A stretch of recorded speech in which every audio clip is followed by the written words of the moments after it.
ऐसी ही बेहतरीन कहानियाँ सुनने के लिए केपी नॉवल चैनल को लाइक, शेयर और सब्सक्राइब करें। आने वाली कहानियों के बारे में जानने के लिए हमारे टेलीग्राम से जुड़ें। लिंक डिस्क्रिप्शन में है। The wizard path from the simulator, अध्याय 251, लेवल 4 ब्लड डिसेंडेंट को मारना और विज़ार्ड दायरे में लौटना। कृपया सदस्यता लें। अगले ही पल मिल्टन चेनी के आध्यात्मिक समुद्र में पीला पीला रत्न चमकदार रोशनी में फट गया।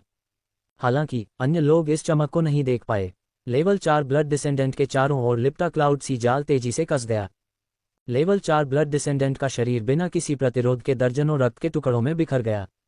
मिल्टन चेनी के चारों ओर क्लाउड सी की सैकड़ों किस्में फिर से प्रकट हुईं।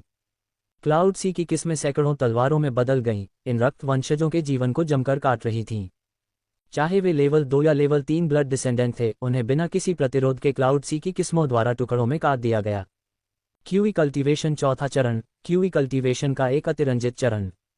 ये पहली बार था जब मिल्टन चेनी ने अपनी ताकत दिखाई थी। वास्तव में क्यूई साधना के चौथे चरण में कौशल स्तर 4 रक्त वंशज जो रक्त के टुकड़ों में बदल गया, वह नहीं मरा। रक्त के टुकड़े आपस में जुड़ गए और स्तर 4 रक्त वंशज का शरीर फिर से बहाल हो गया। मिल्टन चेनी ने रक्त के रंग का वह क्षणिक छींटा देखा और उसकी आंखें चमक उठीं। रक्त वंशज कण, लेकिन रक्त वंशज कणों के साथ भी आप कितनी बार पुनर्जीवित हो सकते हैं? मिल्टन चेनी अप्रभावित रहे और बादल सागर की किस्में एक बार फिर स्तर 4 रक्त वंशज के शरीर के चारों ओर लिप गईं। जैसे ही वह ठीक हुआ, स्तर 4 रक्त वंशज के चारों ओर लिपटने के बाद बादल सागर की किस्में फिर से कस गईं। वे पूरी तरह से घातक ब्लेड में बदल गईं। स्तर 4 रक्त वंशज मजबूत था, लेकिन इसकी ताकत तब अर्थहीन लगने लगी जब यह अनजाने में मिल्टन चेनी के बादल सागर की किस्मों में फंस गया।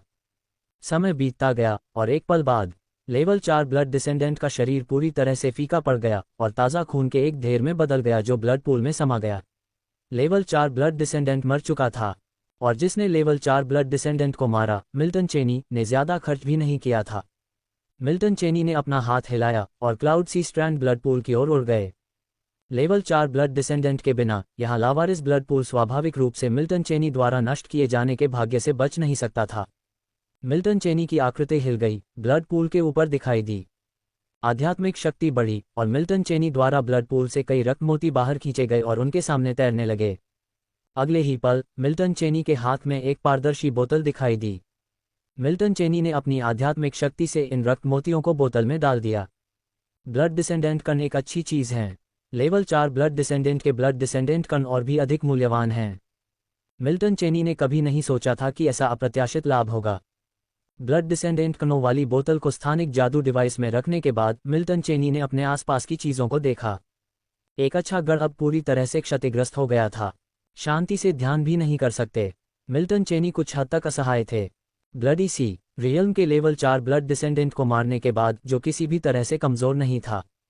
अगर यह उनकी पूर्व निर्धारित चाल और इस तथ्य के लिए नहीं होता कि लेवल 4 ब्लड डिसेंडेंट उनकी तकनीक को नहीं समझता था, तो वह इतनी आसानी से नहीं मारा जाता। ऐसा लगता है कि यह ब्लड डिसेंडेंट में से एक कुलीन था। मिल्टन चेनी ने अपनी बांह पर लाल रेखा को देखा और खुद से कहा, ये लाल रेखा तथाकथित रक्त प्रिंट है, एक तरह का निशान। सामान्यतः किसी रक्त वंशज को मारने से ऐसा रक्त निशान नहीं मिलता, लेकिन यदि रक्त वंशजों में से किसी कुलीन को मार दिया जाए तो ऐसा प्रतीत होता है। अगले ही पल मिल्टन चेनी के आध्यात्मिक समुद्र में लाल रत्न एक कमजोर चमक के साथ चमक उठा। उसकी बांह पर खून का निशान थोड़ा फीका लग रहा था, लेकिन बस थोड़ा सा।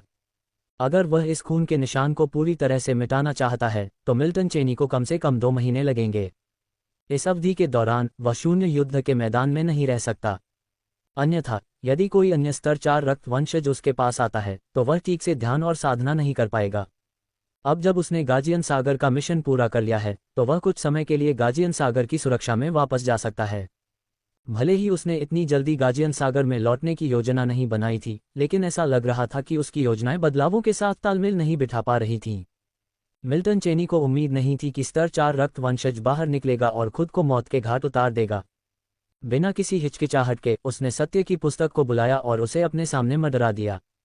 उसके आध्यात्मिक सागर से आध्यात्मिक शक्ति सक्रिय हो गई, उसके शरीर को ढक लिया और वह वहीं से गायब हो गया जहां वह था। समय बीत गया। कई महीने बाद संरक्षक सागर, समुद्र की आवाज मंडप, ध्यान कक्ष। Opening square bracket, closing square bracket. Simulation समाप्त होता है, कृपया अपना पुरस्कार चुनें। NOWELL-BE-IN.C ओम। क्षेत्र बनाए रखें या तकनीक बनाए रखें। आप 3 यादें बनाए रखने का विकल्प चुन सकते हैं। क्षेत्र बनाए रखें। मेरे 35वें, 544वें और 545वें वर्ष की यादें बनाए रखें। मिल्टन चेनी ने खुद से कहा। उसके आध्यात्मिक सागर में आध्यात्मिक शक्ति थोड़ी और घनी हो गई और उसके दिमाग में 3 अपरिचित यादें उभर आईं। इन 3 अपरिचित यादों को आत्मसात करने और समझने के बाद मिल्टन चेनी ने अपनी आंखें खोलीं। क्या पिशाच पूर्वज इतना कमजोर है, या फिर मंसूर और दूसरे लेवल 7 जादूगरों के बीच का अंतर वाकई इतना बड़ा है? मिल्टन चेनी ने खुद से पूछा। इस टेक्स्ट सिमुलेशन ने उन्हें काफी चौंका दिया। लेवल 7 के जादूगर ने वास्तव में अंतर क्षेत्र युद्ध में भाग लिया था, और ये लेवल 7 जादूगर मंसूर हॉल था। सिमुलेशन में मंसूर ने सीधे खूनी समुद्री क्षेत्र के पिशाच पूर्वज पर हमला किया। अप्रत्याशित रूप से खूनी समुद्री क्षेत्र के तथाकथित पिशाच पूर्वज मंसूर के सामने शक्तिहीन लग रहे थे। इस सिमुलेशन ने एक बार फिर मंसूर के बारे में मिल्टन चेनी की धारणा बदल दी। ऐसा लग रहा था कि यह लेवल 7 जादूगर उससे अलग था जो उसने मूल रूप से सोचा था। असली मंसूर कौन था, मिल्टन चेनी को नहीं पता था। भविष्य कोहरे में डूबा हुआ लग रहा था और वह सिम्युलेटर होने के बावजूद ये पता नहीं लगा पा रहा था कि असली भविष्य कैसा होगा, क्योंकि भविष्य हमेशा बदलता रहता है। एक पल के लिए विचार करने के बाद मिल्टन चेनी ने अपने सामने की पीली नीली पारदर्शी प्रकाश स्क्रीन को बंद कर दिया और उस पर विचार करना बंद कर दिया। पैनल को बंद करने के बाद मिल्टन चेनी ने बैठकर ध्यान लगाना जारी नहीं रखा, बल्कि इसके बजाय खड़े हो गए। गाजियन सागर के लिए अपना मिशन पूरा करने के बाद उन्हें अब हाल ही में नए मिशन लेने की जरूरत नहीं थी। अगर वह कोई मिशन नहीं लेते तो उन्हें अब शून्य युद्ध के मैदान में जाने की जरूरत नहीं होगी। अगर वह चाहते भी तो उनके गुरु बर्नार्ड उन्हें अनावश्यक जोखिम लेने की अनुमति नहीं देते। हालांकि वह गाजियन सागर में भी नहीं रहना चाहते थे, इसलिए उनकी गंतव्य संभावनाएं सीमित थीं। विजात दायरे में अन्य विमान, या विजात दायरे के भीतर ही? क्या कोई विकल्प भी था? गाजियन सागर में बर्नार्ड के साउंड्स ऑफ सी पवेलियन के भीतर। इस समय बर्नार्ड और मिल्टन चेनी एक दूसरे के बगल में खड़े थे। वे दोनों साउंड्स ऑफ सी पवेलियन के शीर्ष पर खड़े थे और पूरे क्षेत्र को देख रहे थे। तुमने अपना मिशन इतनी जल्दी पूरा कर लिया, मिल्टन के शब्दों को सुनकर बैन ने कुछ हद तक आश्चर्यचकित स्वर में कहा। ऐसा लग रहा था कि मिल्टन चेनी को शून्य युद्ध के मैदान के लिए गाजियन सागर छोड़ने के बाद से लगभग 1 साल ही हुआ था और वह पहले ही अपना मिशन पूरा कर चुका था। अपने गुरु के आश्चर्य को देखते हुए मिल्टन ने सिर हिलाया। मैंने इसे पूरा कर लिया है। मैंने जो मिशन लिया था वह मुश्किल नहीं था, इसलिए मैंने इसे तेजी से पूरा किया, मिल्टन ने कहा। उसकी नज़र दूरी पर टिकी हुई थी, उसकी अभिव्यक्ति अडिग थी। ये सुनकर बर्नार्ड के चेहरे पर एक हल्की मुस्कान आ गई। उसका छात्र वास्तव में उत्कृष्ट था। हालांकि एक पल बाद उसके चेहरे पर बेबसी का एक निशान दिखाई दिया। तुम फिर से गाजियन सागर छोड़ने जा रहे हो? तुम इस बार कहाँ जा रहे हो? विजात दायरे या विजात महाद्वीप के किसी संलग्न विमान में? क्या तुम शांति से ध्यान नहीं कर सकते, या अपने आध्यात्मिक सागर में कुछ और तीसरी अंगूठी जादू का निर्माण नहीं कर सकते? बर्नार्ड का स्वर कुछ हद तक असहाय था। उसका छात्र शांत क्यों नहीं हो सकता था? वह भी अभी अपना मिशन पूरा करके शून्य युद्ध क्षेत्र से लौटा था और अब वह जादूगर क्षेत्र की ओर वापस जा रहा था। जादूगर महाद्वीप, मैं कई सालों से वापस नहीं आया हूं। अब जब मैंने यह मिशन पूरा कर लिया है तो वापस जाने और मिलने का यह अच्छा समय है। मिल्टन ने अपने विचारों को छिपाने के किसी इरादे के बिना धीरे से उत्तर दिया। उसके शब्दों पर बर्नार्ड ने सिर हिलाया। इस बार उसने उसे रोकने के लिए कुछ नहीं कहा। आखिरकार शून्य युद्ध क्षेत्र की तुलना में जादूगर क्षेत्र के जादूगर महाद्वीप में मिल्टन चेनी के लिए वस्तुतः कोई खतरा नहीं था। चूंकि कोई खतरा नहीं था, इसलिए बर्नार्ड के पास स्वाभाविक रूप से मिल्टन चेनी को रोकने का कोई कारण नहीं था। इस विषय पर अधिक विस्तार से नहीं सोचना चाहते थे, इसलिए मिल्टन ने विषय बदल दिया। गुरु, क्या आपने हाल ही में गाजियन सागर से कोई मिशन लिया है? मिल्टन ने पूछा। ये सुनकर बर्नार्ड ने अपना सिर हिलाया और कहा, नहीं, मैंने लगभग 20 वर्षों में गाजियन सागर से कोई मिशन नहीं लिया है। आप क्यों पूछ रहे हैं? क्या आप मेरे मिशन में रुचि रखते हैं? बर्नार्ड ने मनोरंजन के संकेत के साथ उत्तर दिया। ये पहली बार था जब उनके छात्र ने उनसे ये प्रश्न पूछा था। इसका कोई रहस्य नहीं था, इसलिए स्वाभाविक रूप से उन्होंने कुछ भी नहीं छिपाया। बस उत्सुकता थी, मिल्टन ने उत्तर दिया। कई पार्ट सिमुलेशन के बाद उनमें से 2 गाजियन सागर से मिशन के कारण बर्नार्ड की मृत्यु के साथ समाप्त हुए। इसलिए मिल्टन ने अपने गुरु बर्नार्ड को सूक्ष्मता से संकेत देने का इरादा किया। समय बीतने के साथ गाजियन सागर से मिशन अधिक कठिन होते जाएंगे। ये कुछ हद तक एक अलिखित नियम था जो गाजियन सागर के सभी सदस्यों को पता था, जिसमें उनके गुरु भी शामिल थे। इसलिए मिल्टन ने ये कुछ हद तक गूढ़ शब्द कहे। ऐसा नहीं था कि मिल्टन अपने गुरु बर्नार्ड को स्पष्ट रूप से बताना नहीं चाहते थे, लेकिन उन्हें चिंता थी कि बहुत स्पष्ट होने से कुछ पता चल सकता है। मिल्टन के बोलने के बाद बर्नार्ड गहरी सोच में डूब गए। एक पल की खामोशी के बाद बर्नार्ड ने माहौल को तोड़ा। इस समय विजार्ड महाद्वीप में आपके लिए वस्तुतः कोई खतरा नहीं है, क्योंकि विजार्ड दायरे के अधिकांश जादूगर शून्य युद्ध क्षेत्र में चले गए हैं। हालांकि आपको अभी भी सावधान रहने की जरूरत है। ब्लैक लिजर्ड स्कॉलर्स एसोसिएशन आप में बहुत रुचि रखता है।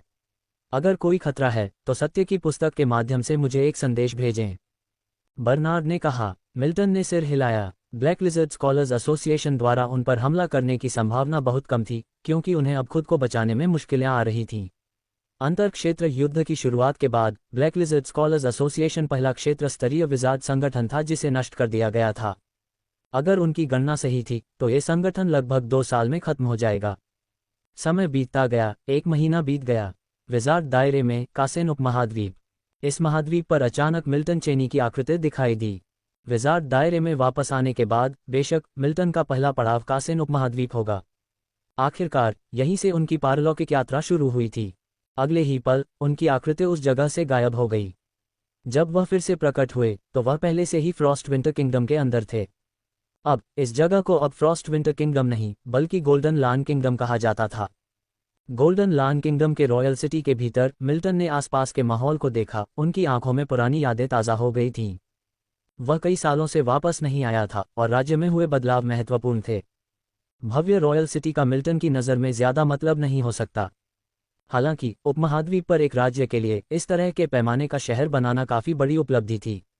मिल्टन ने अपने आध्यात्मिक सागर में आध्यात्मिक शक्ति को नहीं जुटाया, बल्कि वह बस चलना शुरू कर दिया। थोड़ी देर बाद मिल्टन एक बड़ी इमारत के सामने रुक गया। उसके चेहरे पर एक मुस्कान दिखाई दी।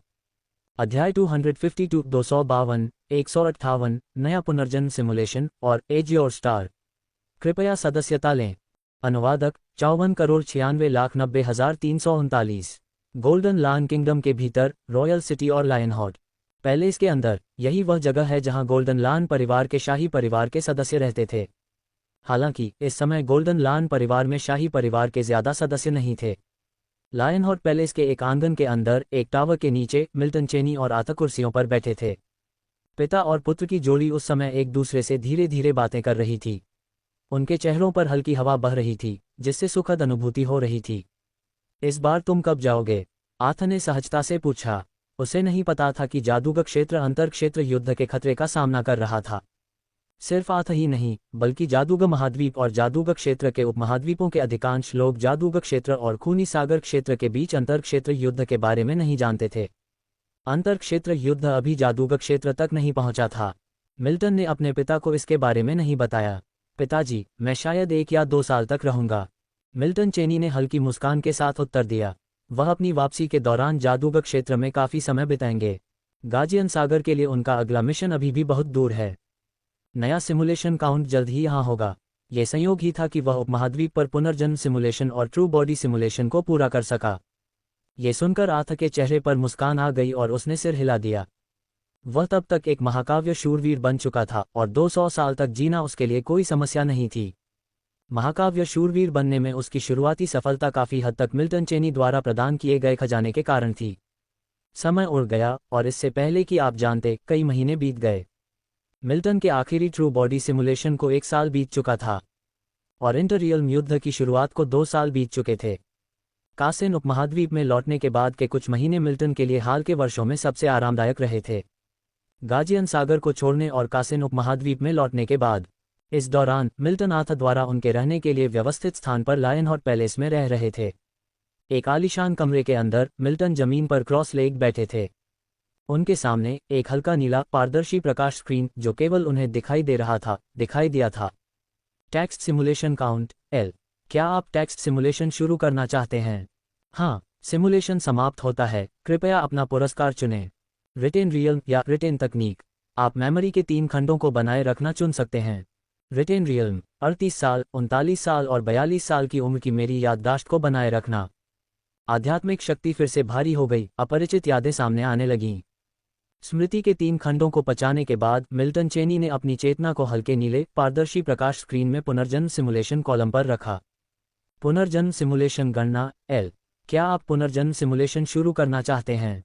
हाँ, मिल्टन ने संकोच नहीं किया और निर्णय लिया। 1 साल बीत चुका था और सिम्युलेटर की नई पुनर्जन्म सिमुलेशन गणना जमा हो गई थी। अगले ही पल उसके सामने का दृश्य बदल गया और उसकी चेतना पुनर्जन्म स्थान के भीतर प्रकट हुई। मिल्टन अपने नीचे अनगिनत अलग अलग रंग के प्रकाश समूहों को देख रहा था। एक हल्के पीले रंग के समूह ने मिल्टन की नज़र को आकर्षित किया और उसने इस बार इसे काफी ध्यान से देखा। उसके सामने का हल्का पीला समूह पिछले पुनर्जन्म से नहीं बदला था। ऐसा इसलिए हो सकता है क्योंकि उनके पिछले पुनर्जन्म सिमुलेशन ने इस दुनिया के भविष्य को नहीं बदला। क्या मुझे फिर से इस दुनिया में पुनर्जन्म लेना चाहिए? मिल्टन ने अपने दिल में इस पर विचार किया। एक दुनिया में पुनर्जन्म का एक अंतहीन चक्र पुनर्जन्म का एक अच्छा तरीका है। इसके अलावा वह अब तक 3 बार इस दुनिया में पुनर्जन्म ले चुका था और वह इससे काफी परिचित था।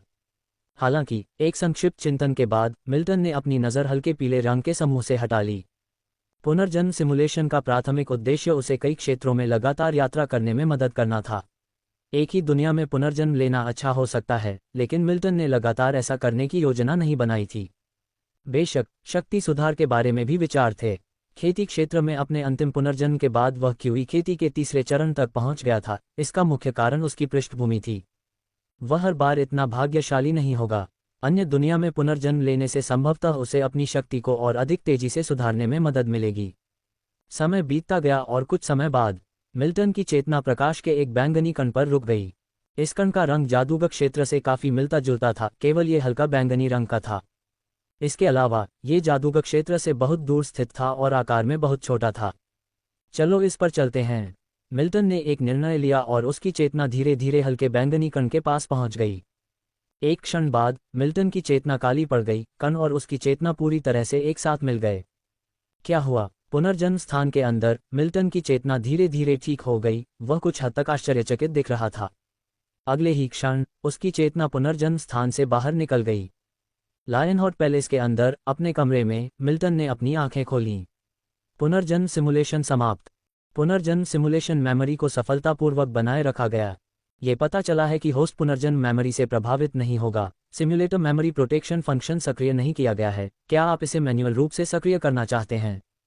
मिल्टन चेनी के दिमाग में 3 मशीनी आवाजें गूंज उठीं। अनजाने में अपना हाथ उठाते हुए मिल्टन ने अपने मंदिरों को रगड़ा। स्मृति सुरक्षा को सक्रिय न करें। मिल्टन ने थोड़ा भौहें सिकुड़ी क्योंकि वह पुनर्जन्म सिमुलेशन के दौरान वास्तव में क्या हुआ था इसे याद करने की कोशिश कर रहा था। अंत में उसे एहसास हुआ कि भले ही उसने अपनी याददाश्त बरकरार रखी थी, लेकिन आखिरकार उसके पास कोई याददाश्त नहीं थी। इस स्थिति का मतलब केवल ये हो सकता है कि वह जन्म लेने से पहले या जन्म के ठीक बाद मर गया था। इसलिए वह अपने अस्तित्व के रहस्य को सुझाने में सक्षम होने से पहले ही समय से पहले मर गया था। पुनर्जन्म सिमुलेशन का एक और अवसर खो गया। मिल्टन थोड़ा असहाय महसूस कर रहे थे। पुनर्जन्म सिमुलेशन का अवसर प्राप्त करने में 1 साल का समय लगा। हालांकि यह अवधि बहुत लंबी नहीं थी। अध्याय 253 158 नया पुनर्जन्म सिमुलेशन और एज योर स्टार। कृपया सदस्यता लें _2। अनुवादक 54,96,90,339। लेकिन मिल्टन चेनी के लिए प्रत्येक पुनर्जन्म सिमुलेशन बिल्कुल कीमती था। पिछली बार गर्भ के रहस्य को सुझाने से पहले ही उनकी मृत्यु हो गई, ठीक उससे पहले के समय की तरह। कम से कम पिछली बार वे कुछ साल जीने में सफल रहे, लेकिन इस बार वे जन्म से पहले ही मर गए। चेनी ने आगे नहीं सोचा। पुनर्जन्म सिमुलेशन पहले ही समाप्त हो चुका था और इस पर विचार करने का कोई फायदा नहीं था। वे केवल अगले के लिए प्रतीक्षा कर सकते थे। चेनी उठ खड़े हुए अपने कमरे से बाहर निकल गए। समय बीतता गया। 1 महीना, 3 महीने, 6 महीने। पलक झपकते ही 1 साल बीत गया। गोल्डन लॉयन पैलेस के बगीचे में चेनी एक सुनहरे बालों वाली नीली आंखों वाले बच्चे को छेड़ रहे थे। बच्चा उनके भाई निकोलस का पहला बच्चा था जो इसी साल पैदा हुआ था। चंचल तरीके से धक्का देने के बाद चेनी ने बच्चे को अपने भाई निकोलस को सौंप दिया। अब उसे और नहीं पकड़ोगे? निकोलस ने हंसते हुए कहा। ऐसा लगता है कि छोटा बच्चा मुझे ज्यादा पसंद नहीं करता। चेनी ने निकोलस की बाहों में बच्चे के गाल को धीरे से दबाया और हंसते हुए जवाब दिया। निकोलस के साथ कुछ देर आराम से बातें करने के बाद चेनी बगीचे से बाहर निकल गए और गोल्डन लॉयन पैलेस में अपने कमरे में लौट आए। अपने कमरे में वापस आकर चेनी क्रॉस लेग करके बैठ गए। उन्होंने एक हल्के नीले रंग की रोशनी वाली स्क्रीन को बुलाया और अपने सामने तैरने लगे। Text simulation count text simulation शुरू करें। हाँ, सिमुलेशन समाप्त होता है। कृपया अपना इनाम चुनें। रिटेन रियल या रिटेन तकनीक। आप 3 मेमोरी सेगमेंट को बनाए रखने का चुनाव कर सकते हैं। Retain realm. चेनी ने बिना किसी हिचकिचाहट के एक विचार के साथ रिटेन रियल्म को चुना। इस बार आध्यात्मिक शक्ति की वृद्धि पर्याप्त थी। कुछ क्षण बाद सब कुछ शांत हो गया और चेनी ने राहत की सांस ली। स्तर 3 श्वेत जादूगर की सीमा। अपने आध्यात्मिक सागर में प्रबल आध्यात्मिक शक्ति को महसूस करते हुए चेनी ने खुद से कहा। लगभग 20 सिमुलेशन के बाद वह अंततः स्तर 3 श्वेत जादूगर की सीमा तक पहुंच गया था। एक कदम आगे और वह एक वैध स्तर 4 श्वेत जादूगर बन जाएगा। 40 वर्षीय, 212 वर्षीय, 433 वर्षीय की यादों को बनाए रखें। चेनी के दिमाग में 3 अपरिचित यादें उभरीं। यादों के 3 खंडों को पचाने के बाद चेनी ने अपने विचारों को हल्के नीले रंग की पारदर्शी स्क्रीन के पुनर्जन्म सिमुलेशन कॉलम पर रखा। पुनर्जन्म सिमुलेशन गणना 1। सच्चा शरीर सिमुलेशन गणना 1। सच्चा शरीर सिमुलेशन शुरू करें। पुनर्जन्म सिमुलेशन शुरू करें। शुरू करें। उद्धरण चिन्ह। चेनी ने अपने मन में सोचा। एक और साल बीत गया और इस बार पुनर्जन्म सिमुलेशन और ट्रू बॉडी सिमुलेशन दोनों एक साथ जमा हो गए। चेनी ने पहले पुनर्जन्म सिमुलेशन का उपयोग करने का फैसला किया, फिर ट्रू बॉडी सिमुलेशन का उपयोग किया। जिस क्षण पुनर्जन्म सिमुलेशन शुरू हुआ, चेनी की चेतना पुनर्जन्म स्थान के भीतर प्रकट हुई। उसके नीचे रंगीन रोशनी के अनगिनत समूह थे। पुनर्जन्म स्थान में अपनी चेतना के प्रकट होने के बाद चेनी की निगाह एक हल्के बैंगनी रंग के समूह पर टिकी। पिछली बार जब उनका पुनर्जन्म हुआ था तो उन्होंने इस दुनिया को चुना था, लेकिन वे बिना पैदा हुए ही मर गए। इससे चेनी को इस दुनिया के बारे में कुछ जिज्ञासा हुई। थोड़ी देर बाद सावधानीपूर्वक विचार करने के बाद चेनी ने आखिरकार इस दुनिया में फिर से पुनर्जन्म लेने का फैसला किया। आखिरकार अगर उन्होंने दूसरी दुनियाएं चुनी तो भी यह चेनी के लिए अपरिचित होगा। वह दुनिया चुनना बेहतर होगा जहां उन्होंने एक बार पुनर्जन्म लिया था। चेनी की चेतना इस फीके बैंगनी प्रकाश के समूह की ओर बहने लगी, जब तक कि उसकी चेतना और प्रकाश पूरी तरह से एक साथ नहीं मिल गए। अगले ही पल एक सफेद किरण अनंत समय और स्थान को पार करती हुई एक दुनिया में तेजी से आगे बढ़ गई। कुछ हद तक शोरगुल वाली कक्षा में सबसे पीछे बैठा एक लड़का विचारों में खोया हुआ था। स्वाभाविक रूप से कक्षा में बैठा ये लड़का चेनी था। पुनर्जन्म का रहस्य सुलझ चुका था। इन 8 वर्षों की यादें धीरे धीरे उसके दिमाग में स्पष्ट होने लगीं, जिससे चेनी को धीरे से सांस छोड़ने का संकेत मिला। उसे लगा कि यह शरीर अविश्वसनीय रूप से कमजोर है। उसके सिर में मौजूद यादें उसे इस दुनिया की एक सरल समझ देती थीं। चेनी की अभिव्यक्ति में बहुत बदलाव नहीं आया, लेकिन उसका दिल उथल पुथल में था। इस समय वह इस कक्षा को छोड़ने और इस दुनिया के इतिहास को देखने के लिए एक पुस्तकालय खोजने के लिए उत्सुक था। समय बीतता गया और घंटी बजी। कक्षा में मौजूद किशोरों ने अपना सामान पैक किया और चले गए, और मिल्टन चेनी कोई अपवाद नहीं था। किसी ने उससे बात नहीं की। मिल्टन ने अपनी किताबें डेस्क की दराज में रखीं और कक्षा से बाहर निकल गया। स्कूल में एक पुस्तकालय था। दोपहर का भोजन छोड़कर मिल्टन सीधे पुस्तकालय चला गया। पुस्तकालय में प्रवेश करते हुए वह इतिहास अनुभाग में गया और पढ़ने के लिए एक किताब चुनी। जैसे जैसे समय बीतता गया, मिल्टन ने और तेजी से पन्ने पलटने शुरू कर दिए। उसकी आंखों में अविश्वास की एक झलक थी। क्या ये वास्तव में एज्योर स्टार हो सकता है? इस दुनिया में कुछ भी पारलौकिक नहीं था, केवल तकनीक थी। इसके अलावा इस दुनिया का इतिहास मिल्टन के पिछले जीवन का सटीक दर्पण था। अगर उसके दिमाग में यादें उसे थोड़ा संदिग्ध बनाती थीं, तो अब मिल्टन को विश्वास होने लगा था। आखिरकार उसके हाथ में जो ऐतिहासिक किताब थी वह उससे झूठ नहीं बोल सकती थी। फिर भी उसे ये थोड़ा अविश्वसनीय लगा। ये कैसे संभव हो सकता है? विज़ार्ड दायरे में जाने के बाद उसने सोचा था कि शायद उसे किसी दिन एज्योर स्टार में वापस जाने का मौका मिले, लेकिन उसने कभी नहीं सोचा था कि यह इस रूप में होगा। मिल्टन को यह भी नहीं पता था कि पुनर्जन्म स्थान में कितनी दुनियाएं हैं। क्या वह वास्तव में संयोग से एज्योर स्टार में पुनर्जन्म लेता है? हालांकि उसके हाथ में इतिहास की किताब मिल्टन को लगातार याद दिला रही थी कि सब कुछ वास्तविक था। वह वास्तव में एज्योर स्टार में पुनर्जन्म लेता है, या बल्कि एज्योर स्टार के भीतर एक समानांतर दुनिया। और यह एज्योर स्टार 20,000 साल बाद का था। नहीं, अगर यह वास्तव में एज्योर स्टार होता तो एज्योर स्टार का प्रतिनिधित्व करने वाला प्रकाश समूह संभवतः इतना बड़ा नहीं हो सकता था, मिल्टन ने खुद से कहा। पुनर्जन्म स्थान में हल्के बैंगनी रंग के समूह का आकार जादूगर क्षेत्र के बराबर नहीं हो सकता है, लेकिन यह महत्वपूर्ण था। एज्योर स्टार, वह दुनिया जहां मिल्टन अपने पिछले जीवन में दशकों तक रहा था, बहुत परिचित था। यदि आप एज्योर स्टार को पुनर्जन्म स्थान के अंदर रखते हैं तो एज्योर स्टार का प्रतिनिधित्व करने वाला प्रकाश समूह निस्संदेह दयनीय रूप से छोटा होगा। इतिहास की किताब नीचे रखते हुए मिल्टन पुस्तकालय से बाहर चला गया। इस समय उसे खाने के लिए जाना था। चूंकि इस बार उसका पुनर्जन्म असामयिक मृत्यु के साथ नहीं हुआ था, इसलिए इस दुनिया के रहस्य उसके सामने अवश्य ही खुल जाएंगे। इस बात से इनकार नहीं किया जा सकता कि मिल्टन को इस दुनिया में गहरी दिलचस्पी थी, जो लगभग एज्योर स्टार के समान थी। इस दुनिया में चाहे कोई भी मार्ग हो या न हो, मिल्टन को इससे कोई दुख नहीं होगा। 3 महीने बाद समय बीत चुका था। मिल्टन का स्कूल एक बोर्डिंग स्कूल था जहां से वह सप्ताह में केवल एक बार घर जा सकता था। इस जीवन में उसके स्वस्थ माता पिता थे जिन्होंने अपने इकलौते बच्चे मिल्टन पर असाधारण लाड़ प्यार लुटाया। घर पर अपने कमरे में मिल्टन बिस्तर पर लेटा हुआ था और ध्यान से अपने हाथों में एक किताब पढ़ रहा था। हाँ, किताब का आखिरी पन्ना पलटते हुए मिल्टन ने एक आह भरी। उसे लगा कि अब उसे समझ में आ गया है कि एज और स्टार पुनर्जन्म अंतरिक्ष में इतने बड़े प्रकाश समूह के रूप में क्यों दिखाई दिया। जिस एज और स्टार में उसने पुनर्जन्म लिया था उसने अंतरतारकीय उपनिवेशीकरण शुरू कर दिया था और एज और स्टार फेडरेशन की सितारों के बीच एक मजबूत प्रतिष्ठा थी। ये दुनिया जादूगरों के दायरे से कितनी दूर है, मिल्टन ने मन ही मन सोचा। 3 महीनों में वह पूरी तरह से इस दुनिया में समा गया था। इस दुनिया में पारलौकिकता के सभी रास्ते जो मिल्टन के नियंत्रण में थे उनका पालन नहीं किया जा सकता था। वास्तव में उन सभी का पालन नहीं किया जा सकता था। यहाँ तक कि मार्शल आर्टिस्ट और नाइट्स पाथ का मार्ग जो शरीर को विकसित करता था इस दुनिया में व्यवहार्य नहीं था। वे बिना किसी प्रभाव के थे। इसके अलावा ये दुनिया उन सभी दुनियाओं से अलग थी जिनमें उसने पहले पुनर्जन्म लिया था। अब वह जिस स्थान पर था वह एज और स्टार पर ही था।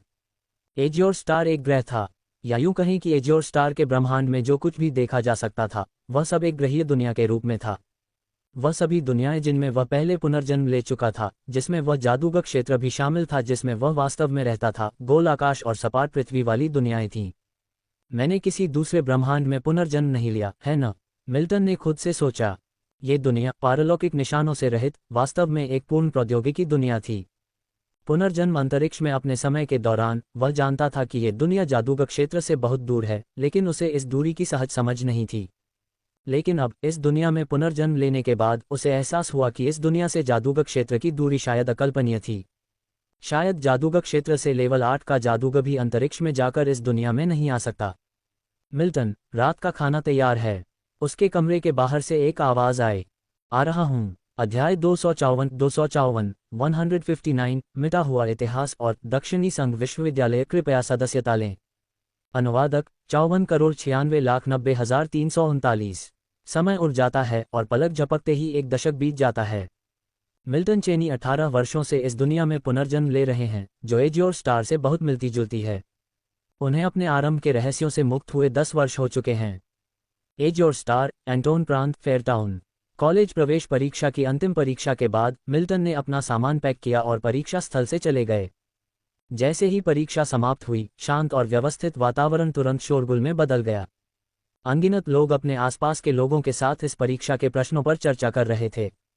बेशक ये सब शोर मिल्टन को परेशान नहीं कर रहा था। परीक्षा स्थल से निकलने के बाद मिल्टन ने एक ऊर्जा टैक्सी बुलाई। टैक्सी के अंदर जाने के बाद मिल्टन ने अपना पाम कंप्यूटर चालू किया। उसके पाम कंप्यूटर से एक पारदर्शी स्क्रीन उभरी और मिल्टन ने हवा में स्वाइप किया और एक वेबसाइट पर क्लिक किया। 10 साल बीत चुके हैं और मिल्टन लगभग ये पुष्टि कर सकता था कि ये दुनिया एक प्रौद्योगिकी दुनिया है। एक शुद्ध प्रौद्योगिकी दुनिया जिसमें पारलौकिकता का कोई निशान नहीं है। डार्क वेब पर भी पारलौकिकता का कोई निशान नहीं दिखा। हालांकि मिल्टन को आश्चर्य नहीं हुआ। अनगिनत विशाल ब्रह्मांडों में पारलौकिक शक्तियों के बिना बहुत सारी दुनियाएं थीं। साथ ही मिल्टन ने खुद पुनर्जन्म की दुनिया को चुना, इसलिए बिना किसी अलौकिक शक्तियों के दुनिया में पुनर्जन्म लेना सामान्य बात थी। या कोई कह सकता है मिल्टन अपने पिछले जन्मों में भाग्यशाली था। अपने पिछले जन्मों में वह हमेशा एक इंसान के रूप में पुनर्जन्म लेता था और वह जिस भी पुनर्जन्म की दुनिया में गया उसमें पारलौकिकता के निशान थे। मिल्टन को नहीं पता था कि यह पुनर्जन्म सिमुलेशन का एक छिपा हुआ नियम था या वह बहुत भाग्यशाली था। लेकिन मिल्टन ने पहले वाले को प्राथमिकता दी क्योंकि अगर यह 1 या 2 बार हुआ तो यह संयोग हो सकता है, लेकिन अगर यह 3 या 4 बार हुआ तो नहीं। शायद पुनर्जन्म सिमुलेशन में वह केवल एक इंसान के रूप में पुनर्जन्म ले सकता था और उसके पास कोई अन्य विकल्प नहीं था। जब वह घर आया तो मिल्टन ने अपने माता पिता की चिंतित निगाहों को देखा। उनकी आंखों में थोड़ी जिज्ञासा थी। चिंता मत करो, मैंने हमेशा की तरह प्रदर्शन किया, मिल्टन ने अपने चेहरे पर मुस्कान के साथ कहा। उसके शब्दों पर उसके सामने बैठे 2 लोगों ने तुरंत राहत की सांस ली। उनके भाव तुरंत अधिक शांत हो गए। हमेशा की तरह प्रदर्शन करना ही काफी है। वे जानते थे कि अगर मिल्टन हमेशा की तरह प्रदर्शन करता है तो वह प्रांत में शीर्ष को रहोगा। बेटा, तुम क्या खाना चाहते हो? मैं तुम्हारे लिए बना दूंगी, श्रीमती चेनी ने मुस्कुराते हुए कहा। मिल्टन के शब्दों को सुनकर श्री चेनी कमरे से बाहर चले गए, लेकिन वे अपने चेहरे पर मुस्कान लाए बिना नहीं रह सके। मिल्टन ने कुछ व्यंजन बनाए और श्रीमती चेनी खुशी खुशी खाना बनाने चली गईं। अपने कमरे में वापस आकर मिल्टन ने अपने पाम कंप्यूटर को घर के मिनी टर्मिनल से जोड़ा। उसके सामने प्रोजेक्टेड वर्चुअल इमेज दिखाई दी और मिल्टन ने जल्दी से उन पर काम करना शुरू कर दिया। उसकी आंखों के सामने एक स्कूल की वेबसाइट और परिचय दिखाई दिया। मिल्टन ने स्क्रीन पर दिखाई गई जानकारी को ध्यान से पढ़ा। फेडरल फर्स्ट यूनिवर्सिटी, ये वह यूनिवर्सिटी थी जिसमें मिल्टन ने आवेदन करने की योजना बनाई थी। उसे पूरा भरोसा था कि उसके पास आवश्यक स्कोर हैं। हालांकि अगर वह इस यूनिवर्सिटी में आवेदन करना चाहता था तो उसे कुछ अतिरिक्त मानदंड पूरे करने थे। आखिरकार ये फेडरेशन का सबसे अच्छा विश्वविद्यालय था और हर साल अनगिनत लोग यहाँ आते थे। मिल्टन इस दुनिया में काफ़ी समय से रह रहे थे और स्वाभाविक रूप से वे बेकार नहीं बैठे थे। ये अतिरिक्त शर्तें, जो दूसरों के लिए मुश्किल हो सकती थीं, मिल्टन के लिए कोई समस्या नहीं थीं। प्रवेश आवश्यकताओं की जांच करने और यह पता लगाने के बाद कि उनमें कोई बदलाव नहीं हुआ है, मिल्टन ने वेबसाइट बंद कर दी। इस संसार में पुनर्जन्म लेने के बाद भी उन्हें पारलौकिक मार्ग का कोई निशान नहीं मिला। लेकिन इसका मतलब यह नहीं था कि मिल्टन तुरंत चले जाएंगे। मिल्टन का चरित्र उसे ऐसा करने की अनुमति नहीं देता था। चूंकि वह इस दुनिया में पुनर्जन्म लेता है, इसलिए स्वाभाविक रूप से उसे कुछ करने की जरूरत थी। जीवन केवल लोकों में आगे बढ़ने के बारे में नहीं था। पुनर्जन्म सिमुलेशन का उपयोग लोकों में आगे बढ़ने के लिए जरूरी नहीं था। हर पुनर्जन्म सिमुलेशन उसके लिए महत्वपूर्ण था। समय बीतता गया और कई महीने एक झटके में गायब हो गए। फेडरल फर्स्ट यूनिवर्सिटी की प्रवेश प्रक्रिया पहले ही समाप्त हो चुकी थी। जैसी कि उम्मीद थी, मिल्टन सफलतापूर्वक एज्योर स्टार फेडरेशन के शीर्ष विश्वविद्यालय में एक नए छात्र बन गए। अगर कोई ऐसी जगह थी जहां मिल्टन इस दुनिया को और बेहतर तरीके से समझ सकते थे, तो निस्संदेह विश्वविद्यालय सबसे अच्छी जगह थी। और सभी विश्वविद्यालयों में फेडरल फर्स्ट यूनिवर्सिटी सबसे अलग थी। आप ये भी कह सकते हैं कि यह एज्योर स्टार फेडरेशन का सबसे अच्छा विश्वविद्यालय था। अपने सामने विशाल कैंपस गेट को देखते हुए मिल्टन के हाव भाव में ज्यादा बदलाव नहीं आया। ये निश्चित रूप से संघीय प्रथम विश्वविद्यालय था। हालांकि मार्शल आर्ट्स प्रथम विश्वविद्यालय की तुलना में, जिसे उन्होंने मार्शल क्षेत्र में स्थापित किया था, यह अभी भी कमतर था। वास्तव में वह एक लेवल 3 विजार्ड था और उसने अनगिनत सिमुलेशन का अनुभव किया था, इसलिए वह आसानी से बहक नहीं सकता था। उसने परिसर में कदम रखा। यह बहुत विशाल था। यह मिल्टन की विश्वविद्यालय की पहली छाप थी। ध्यान दें कि यह स्कूल में वापसी का मौसम था, फिर भी परिसर के प्रवेश द्वार पर बहुत अधिक लोग नहीं थे। परिसर में प्रवेश करने के बाद मिल्टन ने केवल लगभग 1 दर्जन बिखरे हुए लोगों को देखा। मिल्टन सबसे पहले अपनी पहचान दर्ज कराने के लिए पंजीकरण कार्यालय गए। संघीय प्रथम विश्वविद्यालय के 2 परिसर थे, पूर्वी परिसर और पश्चिमी परिसर। मिल्टन वर्तमान में पूर्वी परिसर में था। उसके पास बहुत अधिक सामान नहीं था, इसलिए वह जल्दी से स्कूल के छात्रावास क्षेत्र में पहुंच गया। छात्रावास में प्रवेश करने के बाद मिल्टन ने अपने निर्दिष्ट कमरे का दरवाजा खोला और अंदर चला गया। ये 2 लोगों के लिए एक विशाल कमरा था। हालांकि मिल्टन के अलावा कमरे में किसी और के होने के कोई संकेत नहीं थे। मिल्टन ने अपना बिस्तर बनाया, फिर कमरे से बाहर चला गया। कॉलेज का जीवन उसके लिए बिल्कुल भी नया नहीं था, क्योंकि वह अपने पिछले जीवन में पहले ही इसका अनुभव कर चुका था। हालांकि ये सब फिर से करना, खासकर हजारों साल बाद एज्योर स्टार जैसी दुनिया में, मिल्टन को एक अलग एहसास दे रहा था। अध्याय 255 159 मिटा हुआ इतिहास और दक्षिणी संघ विश्वविद्यालय सदस्यता अनुरोधित _2। अनुवादक 54,96,90,339। अपने छात्रावास से निकलकर मिल्टन चेनी विश्वविद्यालय के परिसर में स्थित पुस्तकालय में चले गए। संघ में शीर्ष रैंकिंग वाले विश्वविद्यालय के रूप में यहाँ के पुस्तकालय में स्वाभाविक रूप से पुस्तकों का प्रचुर संग्रह था। ऐसी कई पुस्तकें जो कहीं और नहीं मिलती थीं, यहाँ पाई जा सकती थीं। जब मिल्टन चेनी पुस्तकालय में दाखिल हुए तो उन्होंने किसी का भी अनावश्यक ध्यान आकर्षित नहीं किया। परिसर के बाकी हिस्सों में जितने लोग थे, उसकी तुलना में यहाँ ज्यादा लोग थे। शोरगुल वाली पृष्ठभूमि की अनुपस्थिति ने हर एक व्यक्ति को चुपचाप अपनी किताबों में डूबने की अनुमति दी। पन्नों को पलटने से एक हल्की सरसराहट की आवाज आई, जिसने शांत वातावरण में योगदान दिया। मिल्टन चेनी पुस्तकालय में इधर उधर घूमते रहे, अंततः एक बुकशेल्फ की ओर बढ़े, जहां उन्होंने कई किताबें चुनी। इन पुस्तकों को पाकर मिल्टन ने बैठने के लिए एक खाली जगह की तलाश की और अपने हाथ में मौजूद पुस्तकों को पलटना शुरू कर दिया। इन वर्षों में मिल्टन की इस दुनिया के बारे में समझ इंटरनेट या पुस्तकों से प्राप्त हुई थी। 10 साल की अवधि में उन्होंने कम से कम 1000 पुस्तकें पढ़ी थीं। एक पुस्तक खोलकर मिल्टन ने ध्यान से उसकी सामग्री पढ़ी। वास्तव में, जैसा कि मैंने कल्पना की थी, इतिहास का ये काल न केवल इतिहास की पुस्तकों में बल्कि विविध पुस्तकों में भी दिखाई देता है, उन्होंने खुद से कहा। मिल्टन की नज़र पुस्तक के एक पृष्ठ पर टिकी हुई थी जो उनके दिमाग में चल रही बातों पर विचार कर रहा था। पुस्तक की सामग्री की सावधानीपूर्वक जांच करने के बाद मिल्टन उठे और एक अलग शेल्फ पर चले गए, जहां उन्होंने एक और पुस्तक उठाई। मिल्टन ने इस पुस्तक को भी खोला, फिर इसकी तुलना उस पुस्तक से की जिसे वे अभी देख रहे थे। उन्होंने पाया कि वे वास्तव में आश्चर्यजनक रूप से समान थीं। एज और स्टार पर एक बार कुछ समय के लिए एक विदेशी सभ्यता का कब्जा था, लेकिन इनमें से कोई भी पुस्तक स्पष्ट रूप से यह नहीं बताती है कि ऐसा कब हुआ था। यह इतना अस्पष्ट क्यों है? दोनों पुस्तकों में दी गई जानकारी की तुलना करते हुए मिल्टन ने इस प्रश्न पर विचार किया।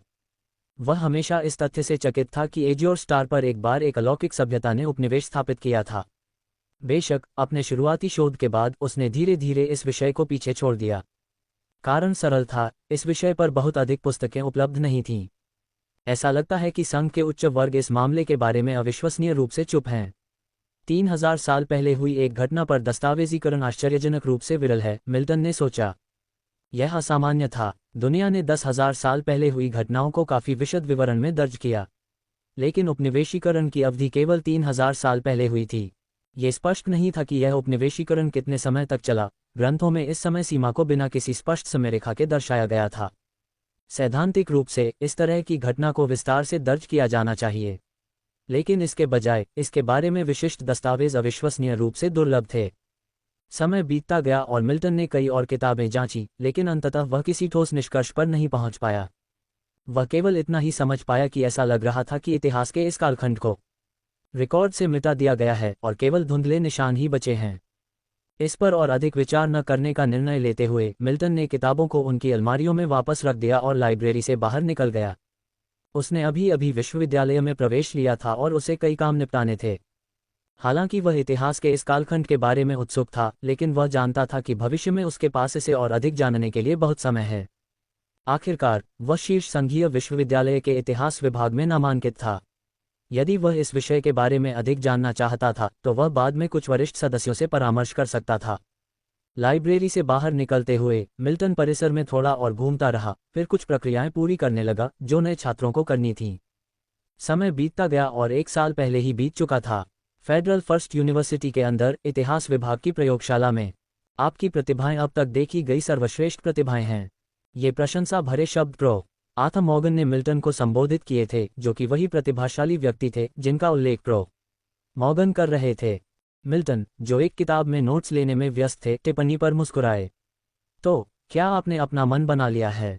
मेरे पास एक नामांकन स्लॉट है जिसे मैं आपको एक एक्सचेंज छात्र के रूप में फायर क्लाउड स्टार पर दक्षिणी संघ विश्वविद्यालय में जाने के लिए दे सकता हूं।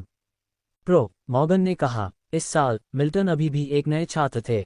केवल 1 वर्ष की उपस्थिति के बाद एक इतिहास के प्रोफेसर से यह प्रस्ताव सुनना अभूतपूर्व था। वास्तव में यह मिल्टन की प्रतिभा थी जिसने प्रोफेसर का ध्यान आकर्षित किया था।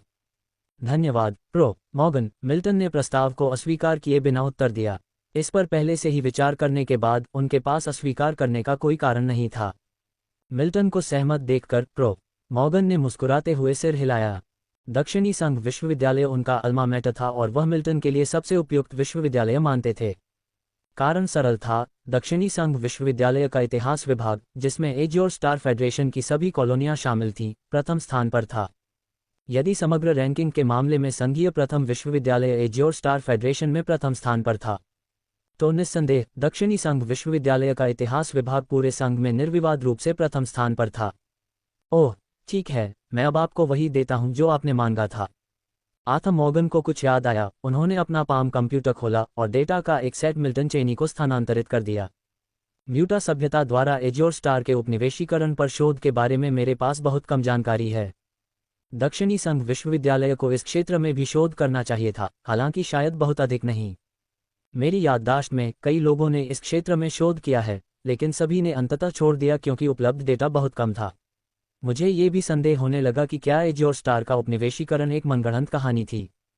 आर्थर मॉर्गन ने थोड़ी सी भौहें सिकोड़ते हुए टिप्पणी की। इतिहास के प्रोफेसर के रूप में उन्होंने अपने शुरुआती वर्षों में एज और स्टार के उपनिवेश बनने के इतिहास पर संबंधित शोध किया था, लेकिन परिणाम संतोषजनक नहीं था, क्योंकि उस समय अवधि के ऐतिहासिक अभिलेखों में थोड़ी सी असंततता थी जिससे बहुत कम सुराग मिलते थे। मिल्टन चेनी ने पहले ही अपना पाम कंप्यूटर खोल लिया था और आर्थर मॉर्गन द्वारा उन्हें हस्तांतरित किए गए डेटा की जांच शुरू कर दी थी। वास्तव में जानकारी में एक बड़ा ओवरलैप था। बहुत कम नई जानकारी उनके लिए उपयोगी थी। प्रो मॉर्गन, क्या आप म्यूटा सभ्यता के बारे में कुछ जानते हैं? मैंने पहले भी संबंधित जानकारी की खोज की है, लेकिन इस क्षेत्र में जानकारी बेहद दुर्लभ है। मिल्टन चेनी ने अपना पाम कंप्यूटर बंद किया और पूछा। अनगिनत बार पुनर्जन्म लेने के बाद मिल्टन चेनी के पास अब एक बेहद सटीक अंतर्ज्ञान था। उन्हें लगा कि इस प्रतीत होता है कि मिटाए गए इतिहास के साथ एक महत्वपूर्ण समस्या थी। ऐसा लग रहा था कि ये दुनिया उतनी सरल नहीं थी जितनी उन्होंने कल्पना की थी। शायद कुछ अप्रत्याशित लाभ हो सकते हैं। मिल्टन चेनी के शब्दों को सुनकर आर्थर मॉर्गन ने एक पल के लिए विचार किया। मैं बस इतना जानता हूं कि म्यूटा सभ्यता एज्योर स्टार फेडरेशन की तरह एक मानव सभ्यता है। मुझे इसके अलावा कुछ भी नहीं पता, आर्थर मॉर्गन ने जवाब दिया। अगर मिल्टन चेनी ने उनसे अन्य ऐतिहासिक ज्ञान के बारे में पूछा तो ऐसा बहुत कम होगा जो उन्हें ना पता हो। लेकिन इतिहास के इस हिस्से के बारे में उन्हें वास्तव में बहुत कुछ नहीं पता था। केवल उन्हें ही नहीं, बल्कि यह भी कहा जा सकता है कि इतिहास का अध्ययन करने वाले अधिकांश विद्वान इस क्षेत्र के बारे में बहुत कुछ नहीं जानते हैं। ये सुनकर मिल्टन चेनी ने सोच समझकर सिर हिलाया। धन्यवाद, प्रो मॉर्गन। कोई बात नहीं, अगर आप असंतत इतिहास का अध्ययन करना चाहते हैं तो सदर्न यूनियन यूनिवर्सिटी एक अच्छी जगह होगी। बेशक, अपनी सारी ऊर्जा इतिहास के इस हिस्से पर केंद्रित न करें। जाने की कब हार मान लेनी है, आर्थर मॉर्गन ने सलाह दी। मिल्टन चेनी की प्रतिभा उनके द्वारा देखी गई सर्वश्रेष्ठ प्रतिभाओं में से एक थी, लेकिन अगर वे इस मामले पर अत्यधिक ध्यान केंद्रित करते हैं तो निस्संदेह ये बर्बादी होगी। स्वाभाविक रूप से वे ऐसा नहीं चाहते थे, यही कारण है कि उन्होंने सलाह दी। मैं समझता हूँ, प्रो मॉर्गन, मिल्टन चेनी ने जवाब दिया। इसके बाद प्रयोगशाला छोड़ने से पहले उन्होंने आर्थर मॉर्गन के साथ कुछ देर तक बातचीत की। समय उड़ गया और पलक झपकते ही एक साल बीत गया। सदर्न यूनियन यूनिवर्सिटी में मिल्टन चेनी के छात्रावास में कुल मिलाकर फायर क्लाउड स्टार और एज्योर स्टार में बहुत अंतर नहीं था, इसलिए मिल्टन को काफ़ी सहजता महसूस हुई। एक एक्सचेंज छात्र के रूप में वह दक्षिणी संघ विश्वविद्यालय में एक ही छात्रावास में रहता था। मिल्टन चेनी ने कुछ महत्वपूर्ण जानकारी एकत्र करने के लिए अपने सामने अपना पाम कंप्यूटर चलाया। इसमें कोई संदेह नहीं है कि दक्षिणी संघ विश्वविद्यालय का इतिहास विभाग, जो संघ का सबसे अच्छा विभाग है, ने मिल्टन के कई संदेहों का समाधान किया। सब कुछ रिकॉर्ड करने के बाद मिल्टन चेनी ने पाम कंप्यूटर बंद कर दिया। उसकी उंगलियां उसके सामने रखी मेज पर धीरे से टैप कर रही थीं, उसकी आंखों में एक गहरी नज़र थी। 400 साल, इन 400 सालों में वास्तव में क्या हुआ? प्रौद्योगिकी की प्रगति स्पष्ट है, और क्या बदल गया है? मिल्टन चेनी ने अपने दिल में सोचा। एक पल बाद मिल्टन चेनी की पुतलियां थोड़ी सिकुड़ गईं। उसे कुछ याद आया। अगले ही पल उसने जल्दी से पाम कंप्यूटर खोला, एक कीवर्ड डाला और खोजना शुरू कर दिया। जब जानकारी उसके सामने आ गई, मिल्टन चेनी के दिमाग में एक परिकल्पना जीवन में आ गई। अध्याय 256, 160, खंडित इतिहास में प्राचीन खंडहर और ट्रांसजेंडर। कृपया सदस्यता लें। अनुवादक 54,96,90,339। मिल्टन चेनी ने अंतरतारकीय उपनिवेशीकरण प्रविष्टि को नीचे स्क्रॉल किया।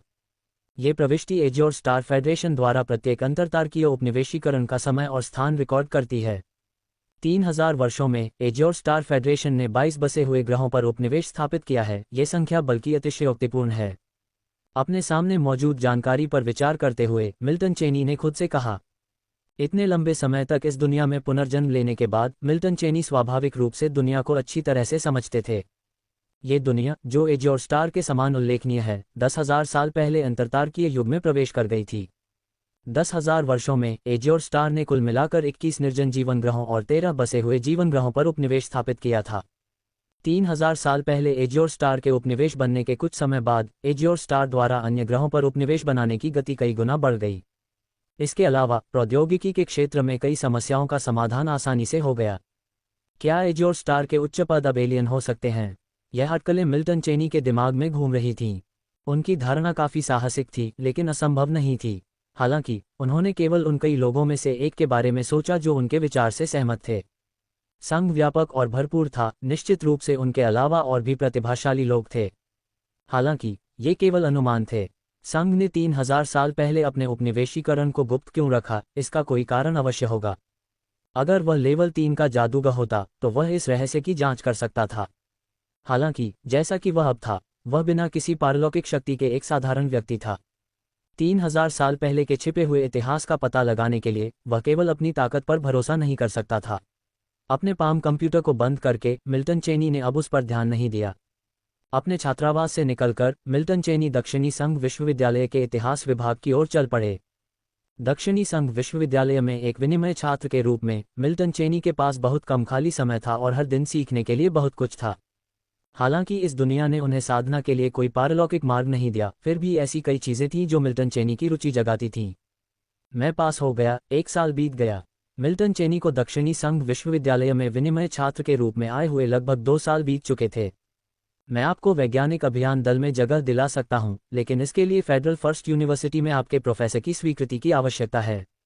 मैंने इस बारे में आर्थर मॉर्गन से बात की है, लेकिन वह नहीं चाहते कि आप इस अभियान में भाग लें।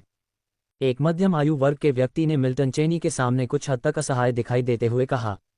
वह स्वाभाविक रूप से युवा चेनी के लिए इस अभियान की अपील को जानते थे, जिनका शोध 3000 साल पहले के ऐतिहासिक अंतराल की दिशा में आगे बढ़ रहा था। हाल ही में खोजे गए खंडहरों की पता लगाई गई उम्र इसकी उत्पत्ति को ठीक 3000 से 2000 साल पहले के बीच बताती है। मैंने आर्थर से बात की है, वह सहमत हो गया है, मिल्टन चेनी ने बीच में कहा। उसे प्राचीन खंडहरों के लिए इस दक्षिणी संघ विश्वविद्यालय अभियान पर जाना था। आखिरकार उन्होंने 3000 साल पहले के खंडहर खोज लिए थे। अगर वह इस अवसर को चूक गए तो उन्हें नहीं पता कि अगला अवसर कब आएगा। इसलिए मिल्टन चेनी ने अपने कारणों को समझाने के लिए आर्थर मॉर्गन से संपर्क किया था। हालांकि आर्थर जोखिमों के बारे में चिंतित थे, लेकिन अंततः वह सहमत हो गए। आर्थर सहमत हो गए, व्हाइट वॉन ने आश्चर्य से कहा। कल ही जब उन्होंने आर्थर से संपर्क किया था तो बूढ़े व्यक्ति ने सख्ती से मना कर दिया था। उसने दावा किया कि यह बहुत खतरनाक था। बिल्कुल नहीं, वह मिल्टन को इसका हिस्सा नहीं बनने देगा। ऐसा कैसे हो सकता है कि सिर्फ एक दिन में बूढ़े व्यक्ति ने अपना मन बदल लिया? मुझे पुष्टि की आवश्यकता है। जब तक आर्थर सहमत हैं, वैज्ञानिक अभियान दल में आपके लिए एक स्थान आरक्षित किया जा सकता है।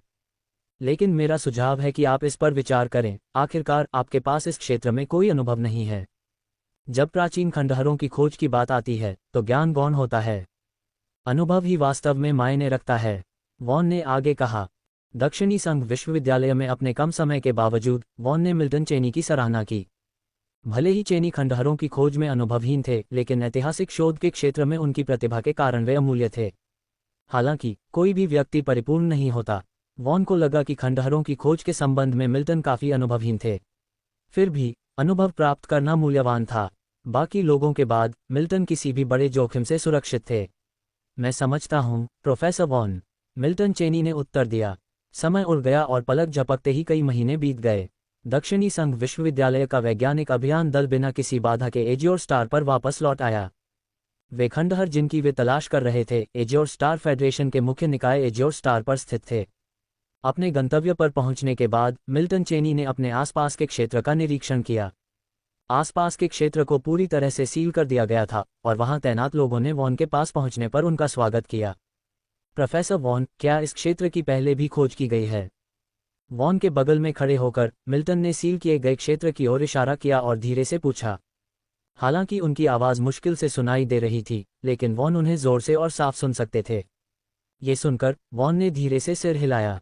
उनके वैज्ञानिक अभियान दल के पहुंचने से पहले किसी ने पहले ही एक बार इस जगह की खोज की थी। अच्छी बात यह थी कि उन्होंने कुछ खतरों को खत्म कर दिया था, जिससे उनकी यात्रा बहुत सुरक्षित हो गई थी। हालांकि इसका नकारात्मक पक्ष ये था कि खंडहरों की पहले भी खोज की जा चुकी थी, जिससे उनके शोध के अवसर सीमित हो गए थे। चेनी सहित 8 सदस्यों वाली वैज्ञानिक अभियान टीम खंडहरों में और आगे बढ़ी। प्रवेश करने पर उनकी नज़र बिखरे हुए पत्थरों से घिरे एक विशाल दालान पर पड़ी। आसपास का निरीक्षण करते हुए वॉन ने अपनी भौहें सिकुड़ीं। यहाँ आने वाले लोगों के पहले समूह को पता ही नहीं था कि वे क्या कर रहे हैं। वे बस अपना रास्ता बनाते हुए अंदर घुस गए। ऐसा लगता है कि इस बार हमारी खोज उतनी फलदायी नहीं हो सकती जितनी हमने उम्मीद की थी, वॉन ने गंभीर स्वर में कहा। दालान को विस्फोट करके खोल दिया गया था। शुरू में दालान सिर्फ एक छोटा सा संकरा रास्ता था, अब ये बेवजह विशाल हो गया था।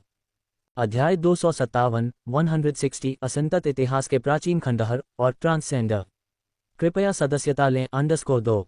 अनुवादक 54,96,90,339। हवा में एक हल्की अप्रिय गंध भी भरी हुई थी।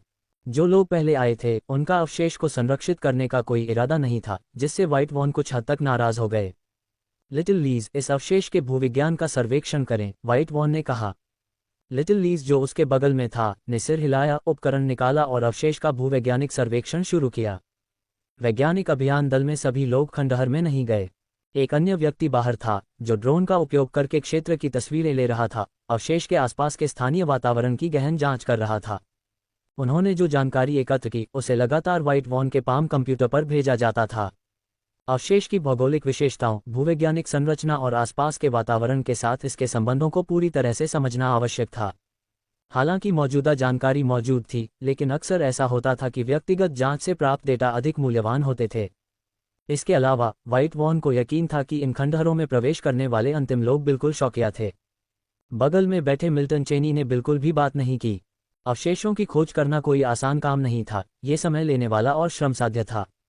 हालांकि उनके आने से पहले उन्होंने पहले से ही विस्तृत योजनाएं और तैयारियां कर ली थीं। इस दोष के इतिहास के बारे में सबसे ज्यादा जानकारी मिल्टन चेनी को थी। उन्होंने पहले से ही सभी संबंधित ऐतिहासिक दस्तावेजों और साहित्य को याद कर लिया था।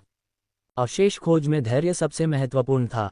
अभी के लिए उनका काम जांच के दायरे को निर्धारित करना और यह सुनिश्चित करना था कि सभी आवश्यक उपकरण तैयार हों। प्रोफेसर वॉन, सर्वेक्षण के परिणाम वही हैं जो हमें दी गई जानकारी के समान हैं। त्रुटि बहुत छोटी है, सर्वेक्षण समाप्त होने के बाद लिटिल लीज ने रिपोर्ट की। ये सुनकर व्हाइट वॉन ने सिर हिलाया। तो चलिए खुदाई शुरू करते हैं। सावधान रहें, हमें अवशेष की अखंडता और उसके भीतर मौजूद पुरावशेषों के संरक्षण को सुनिश्चित करना चाहिए, प्रो वॉन ने कहा। उनके आदेश पर वैज्ञानिक अभियान दल के कई सदस्य हरकत में आ गए। लिटिल चेनी, रिकॉर्डिंग आपकी जिम्मेदारी होगी। हाँ प्रोफेसर वॉन। मिल्टन ने सिर हिलाया और जवाब दिया। उन्होंने अपना पाम कंप्यूटर चालू किया और डेटा एकत्र करना, स्पष्ट करना और वर्गीकृत करना शुरू कर दिया। समय बीतता गया, अवशेष की खुदाई सुचारू रूप से आगे बढ़ी। हालांकि अधिकांश उत्खनन पुरावशेष कम उपयोगी थे। आखिरकार मूल्यवान वस्तुएं सबसे पहले आने वालों द्वारा ले ली गई थीं। उनके लिए जो कुछ बचा था वह बचा था। वैज्ञानिक अभियान दल के सदस्यों ने खुदाई की गई प्राचीन वस्तुओं को चिन्हित और क्रमांकित किया, सावधानीपूर्वक उनकी सफाई की और उनकी मरम्मत की, जिससे कलाकृतियों की अखंडता और संरक्षण की स्थिति सुनिश्चित हुई। एकत्रित डेटा को सबसे पहले मिल्टन चेनी को भेजा जाएगा, जो फिर उन्हें स्पष्ट और वर्गीकृत करेंगे। जबकि ये कार्य दूसरों के लिए परेशानी भरे हो सकते हैं, मिल्टन चेनी के लिए ये काफी आसान थे। मिल्टन ने सावधानीपूर्वक प्रक्रिया, चित्र, मानचित्र, माप आदि का दस्तावेजीकरण किया और उन्हें संग्रहित और विश्लेषित किया। इन पुरावशेषों का गहन शोध और व्याख्या फिर संबंधित पेशेवरों पर छोड़ दी गई। प्रोफेसर वॉन, एक नज़र डालें, मिल्टन चेनी ने प्रो वॉन को समेकित डेटा दिखाया। मिल्टन चेनी के पाम कंप्यूटर पर डेटा को देखते हुए प्रो वॉन ने भौहें सिकुड़ी। ऐसा लगा कि उन्हें कुछ अजीब लगा। कुछ गड़बड़ है, यह इस प्रकार का हृदय यंत्र 3000 साल पहले का नहीं है। क्या कोई और डेटा है? वॉन ने पूछा। चेनी ने जवाब दिया, हाँ है। मिल्टन ने अपनी उंगली सरकाई और प्रो वॉन को देखने के लिए शेष डेटा निर्यात किया। जितना अधिक वह देखता, वॉन उतना ही अजनबी महसूस करता। क्या ये पिछले समूह द्वारा छोड़ा गया कुछ है? नहीं, आर्टिफैक्ट डिटेक्शन से प्राप्त डेटा से पता चलता है कि ये 3000 साल पहले बनाए गए थे। ये सिर्फ इतना है कि सीरियल नंबर धुंधले हो गए हैं। आगे पूछताछ करने से पहले उन्हें पुनर्स्थापित करने की आवश्यकता है। मिल्टन चेनी ने अपना सिर हिलाया और जवाब दिया। डेटा झूठ नहीं बोलता। इसके अलावा ये सारा डेटा मिल्टन चेनी ने खुद ही एकीकृत किया था। वे प्रामाणिक थे या नहीं, ये वही सबसे अच्छी तरह जानते थे। क्या फेडरेशन ने 3000 साल पहले इस तरह के कार्डियक इंस्ट्रूमेंट का उत्पादन शुरू किया था, या मुझे ये गलत याद है? वॉन ने कुछ हैरान होकर पूछा। हालांकि वे दक्षिणी संघ के इतिहास विभाग के तीसरे प्रोफेसर थे, लेकिन उनके लिए सभी ऐतिहासिक तथ्यों से पूरी तरह अवगत होना असंभव था। कम से कम कुछ पहलुओं में उनमें अभी भी कमियां थीं। फेडरेशन में शोध बहुत तेजी से होते थे, इसलिए उनके लिए कुछ स्मृति पूर्वाग्रह होना आम बात थी। प्रोफेसर वॉन, एक प्रकार के हृदय संबंधी उपकरण का आधिकारिक तौर पर उत्पादन लगभग 1500 साल पहले शुरू हुआ था। यह एक परीक्षण संस्करण हो सकता है। हम बाद में सीरियल नंबर को बहाल करके इसे सत्यापित कर सकते हैं, मिल्टन चेनी ने कहा। मिल्टन निश्चित रूप से इसे गलत नहीं याद रखेंगे, जबकि व्हाइट वॉन के लिए ऐसा करना संभव था। खास तौर पर 3000 साल पहले से लेकर अब तक का इतिहास, मिल्टन निश्चित रूप से इसे वाकपटुता से सुना सकते थे। 3000 साल पहले का इतिहास मिल्टन के लिए कुछ हद तक अस्पष्ट हो सकता है, लेकिन 3000 साल पहले से लेकर अब तक का इतिहास कुछ ऐसा था जिसे वे बहुत विस्तार से समझते थे। ये कुछ अजीब है। सीरियल नंबर बहाल करने के बाद इस पर पूछताछ करते हैं, वॉन ने कहा। अवशेष की खोज पूरी करने के बाद एक रिपोर्ट को समेकित करना और मुझे देना याद रखें। मिल्टन ने सिर हिलाया। समय बीतता गया और पलक झपकते ही 2 साल और बीत गए। एक और प्राचीन खंडहर की खोज समाप्त हुई। दक्षिणी संघ विश्वविद्यालय में वापस लौटने के बाद मिल्टन चेनी ने डेटा को फिर से व्यवस्थित किया और इसे व्हाइट वॉन को भेज दिया। छात्रावास से बाहर निकलकर चेनी इतिहास विभाग की ओर बढ़े। सहायक चेनी, किसी को पुकारते हुए सुनकर चेनी ने मुस्कुराते हुए उस व्यक्ति का अभिवादन किया। प्रोफेसर यॉर्क, आप यहाँ क्यों आए हैं? मैं थोड़ी देर के लिए एज्योर स्टार वापस जाने की तैयारी कर रहा हूँ, बस घर से कुछ सामान इकट्ठा करने के बारे में सोचा। बधाई हो। ये शब्द सुनकर चेनी स्वाभाविक रूप से कारण समझ गए, इसलिए उन्होंने हार्दिक बधाई के साथ जवाब दिया। रुको, यह अभी तक पुष्टि नहीं हुई है। क्या आप व्हाइट वॉन से मिलने जा रहे हैं? हाँ, मैं प्रोफेसर वॉन को एक रिपोर्ट देने जा रहा हूँ, चेनी ने स्पष्ट किया। एक संक्षिप्त बातचीत के बाद दोनों ने एक दूसरे को अलविदा कहा। अपने गंतव्य पर पहुंचने पर चेनी ने वॉन के कार्यालय का दरवाज़ा खोला। प्रोफेसर वॉन, ये C32 अवशेष पर संयुक्त रिपोर्ट है, कृपया इसे देखें। चेनी ने बात की और अपने हाथों में दस्तावेज लिफाफा वॉन को सौंप दिया। वॉन ने इसे स्वीकार कर लिया, लेकिन इसे पढ़ने के लिए तुरंत नहीं खोला।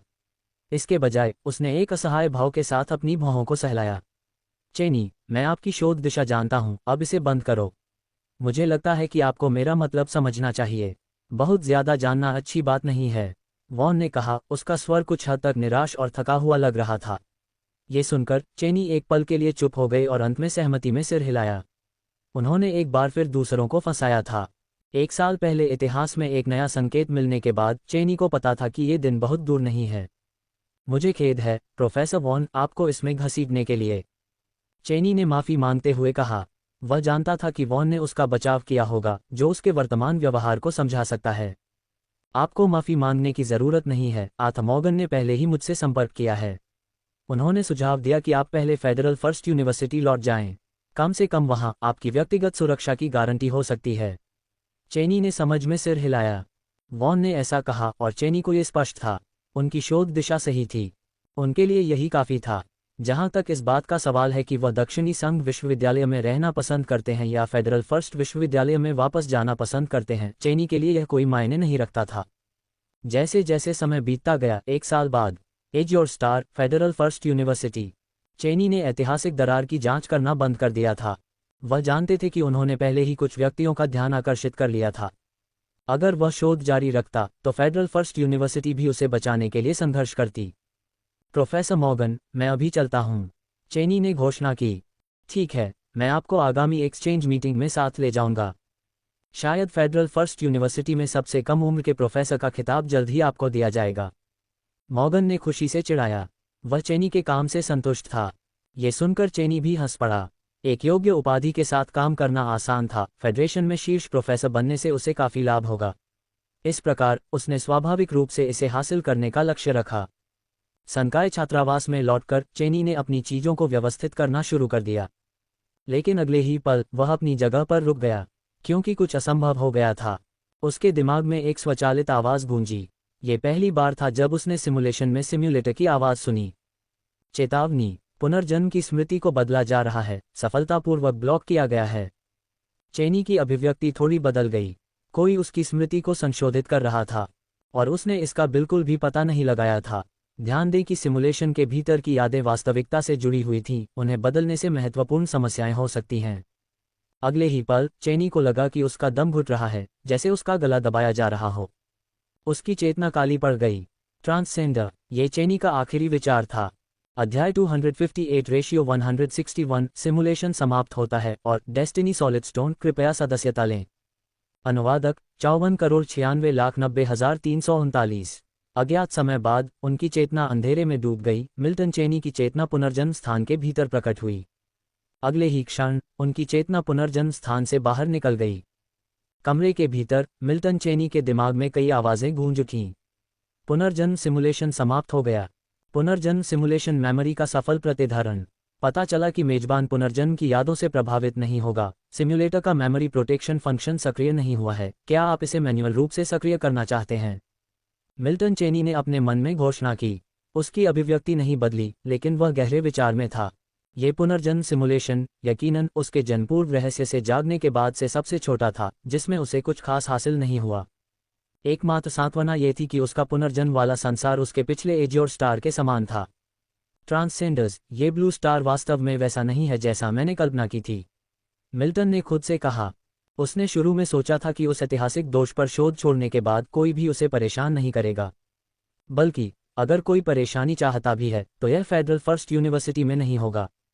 हालांकि उसका अनुमान बहुत सरल था, या यूं कहें कि उसने यह नहीं सोचा था कि एज्योर स्टार पर वास्तव में ट्रांसजेंडर्स हो सकते हैं। जहां वह देख नहीं सकता था, वहां उसकी याददाश्त मिटाने के तरीके निश्चित रूप से एक साधारण व्यक्ति के तरीके नहीं थे। वह कुछ लोगों के लिए खतरा था। स्वाभाविक रूप से वे उसके इस दुनिया में रहने से सुरक्षित महसूस नहीं करेंगे। कितनी अफसोस की बात है। हालांकि भले ही मिल्टन को पता था कि संघीय उच्च कमान उसके खिलाफ कोई कदम उठाएगी, लेकिन वह शक्तिहीन था। आखिरकार एज्योर स्टार पर वह सिर्फ एक साधारण व्यक्ति था। ट्रांसजेंडर्स के बिना भी अगर फेडरेशन उसे मरवाना चाहता था तो यह आसान होगा। इस दुनिया में ट्रांसजेंडर्स भी हैं। शायद मैं अगली बार फिर से इस दुनिया में पुनर्जन्म ले सकूं। बस मुझे आश्चर्य है कि जब मैं अगली बार पुनर्जन्म लूंगा तब तक इस दुनिया में कितना समय बीत चुका होगा।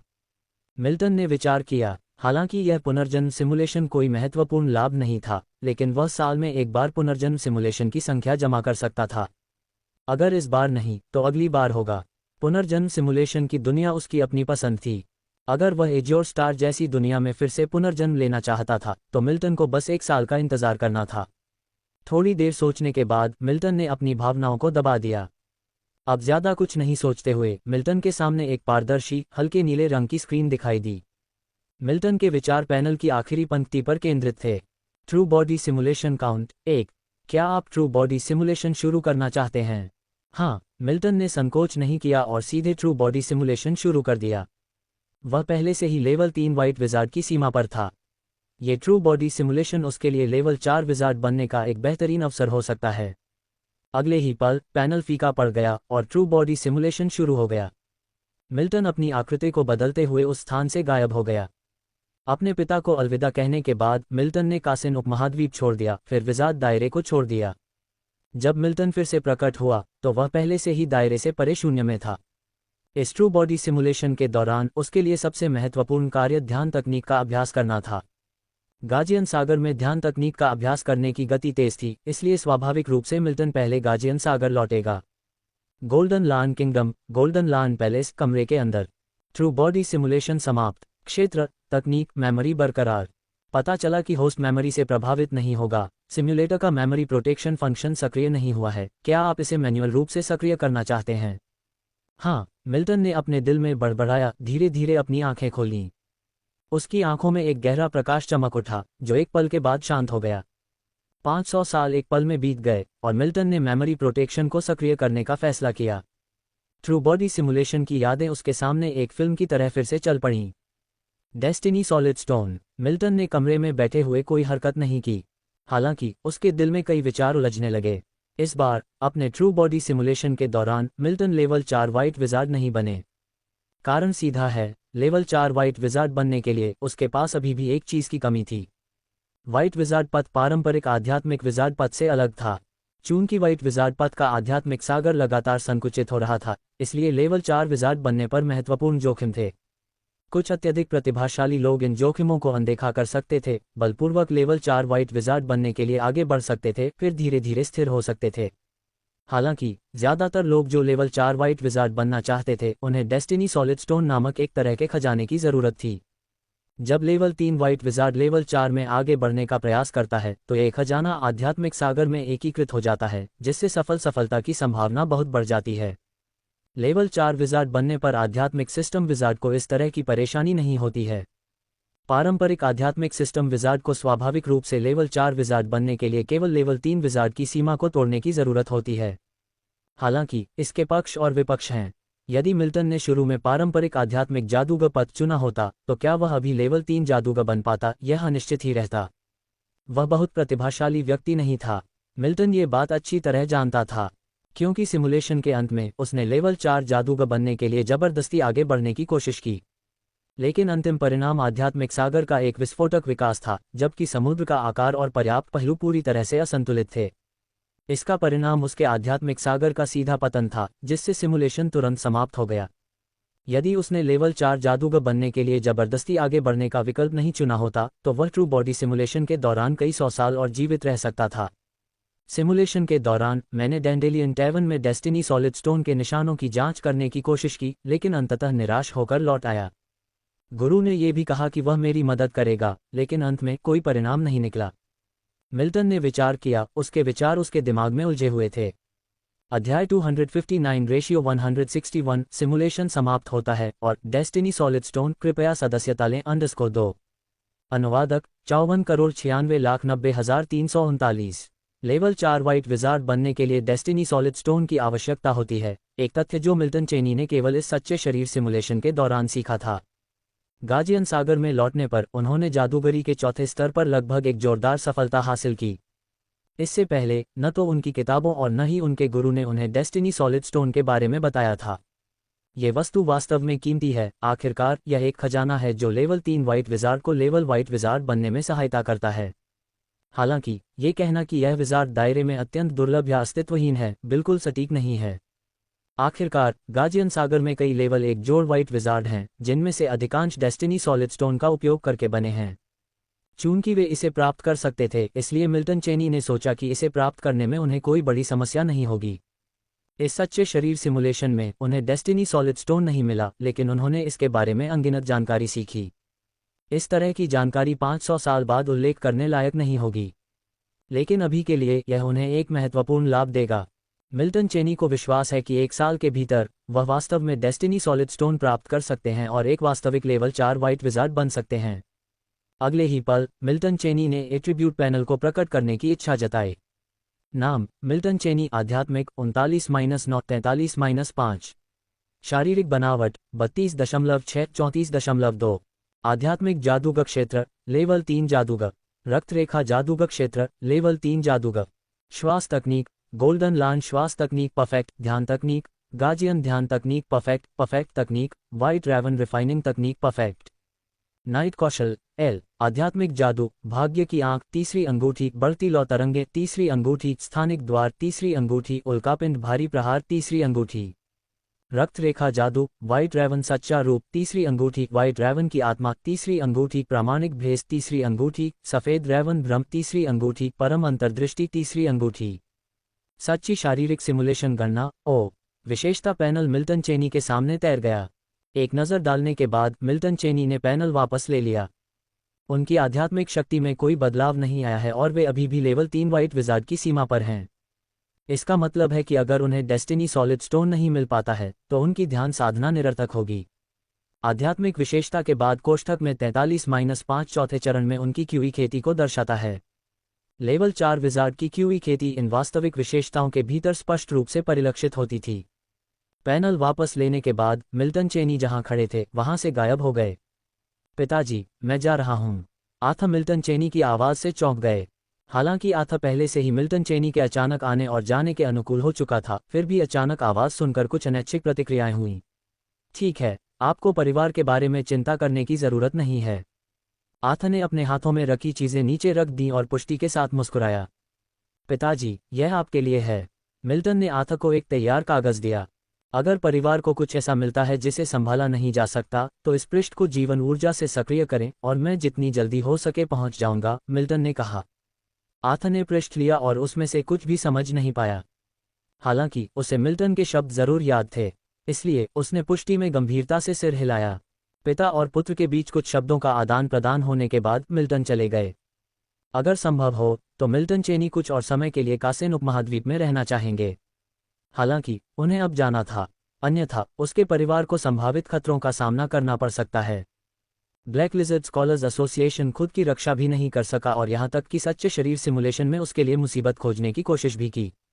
वे वास्तव में काफी दृढ़ थे। एक और कारण डेस्टिनी सॉलिड स्टोन था। उसे लेवल 4 वाइट विजार्ड बनने की योजना बनानी शुरू करनी चाहिए। हालांकि उसके पास बहुत सी जानकारी थी, लेकिन सिर्फ कुछ जानकारी होना ही काफी नहीं है। उसे अपनी जानकारी को वास्तविक डेस्टिनी सॉलिड स्टोन में बदलने की जरूरत है। अगर वास्तविक दुनिया में डेस्टिनी सॉलिड स्टोन प्राप्त करना आसान होता तो निस्संदेह ये सबसे अच्छी स्थिति होती, क्योंकि तब वह सिम्युलेटर का फायदा उठा सकता था। गोल्डन लान पैलेस छोड़कर मिल्टन चेनी गोल्डन लान किंगडम से गायब हो गया। विजार्ड दायरे के बाहर, शून्य के भीतर, मिल्टन चेनी आराम से शून्य में टहल रहे थे जहां शांति थी। बाहर नहीं आ रहे। मिल्टन हल्के से हंसे। अगले ही पल उनकी आध्यात्मिक शक्ति जाग उठी। अपने आध्यात्मिक सागर से उछलते हुए उसकी आध्यात्मिक शक्ति ने उसे घेर लिया, उसके चारों ओर तूफान मचा दिया। मिल्टन चेनी ब्लैक लिजर्ड स्कॉलर्स एसोसिएशन के लोगों से अच्छी तरह परिचित थे। इस जादूगर संगठन के सदस्य चिपचिपे कुत्तों की तरह थे जो एक बार आपसे चिपक जाते हैं और फिर आपको छोड़ते नहीं। इसलिए वह अपनी आध्यात्मिक शक्ति को सक्रिय करने में सतर्क था, क्योंकि वह जानता था कि छाया में छिपे ब्लैक लिजर्ड स्कॉलर्स एसोसिएशन का लेवल 4 जादूगर पीछे नहीं हटेगा। निश्चित रूप से जैसे ही मिल्टन चेनी ने आक्रामक रूप से अपनी आध्यात्मिक शक्ति का प्रयोग किया, एक काले लबादे के नीचे छिपा हुआ एक आदमी शून्य में प्रकट हुआ। वह गिनती भूल गया था कि उसने शून्य में ब्लैक लिजर्ड स्कॉलर्स एसोसिएशन के सदस्यों का कितनी बार सामना किया था। सिमुलेशन सहित उसने कम से कम 10 बार ऐसा किया था।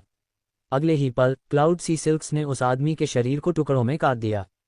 हालांकि कुछ ही पलों बाद वह फिर से जीवित हो गया, लेकिन पुनर्स्थापना की प्रक्रिया के दौरान क्लाउड सी सिल्क्स ने उसे फिर से नष्ट कर दिया। अगर वह उसे 10 प्रयासों में नहीं मार पाता तो वह 100 बार कोशिश करता।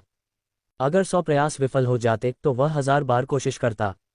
जिस तरह वह ब्लैक लिजर्ड स्कॉलर्स एसोसिएशन के इस लेवल 4 जादूगर को सिमुलेशन के दौरान शून्य में फंसाने में सक्षम था, वैसे ही असली वह भी कोई अपवाद नहीं होगा।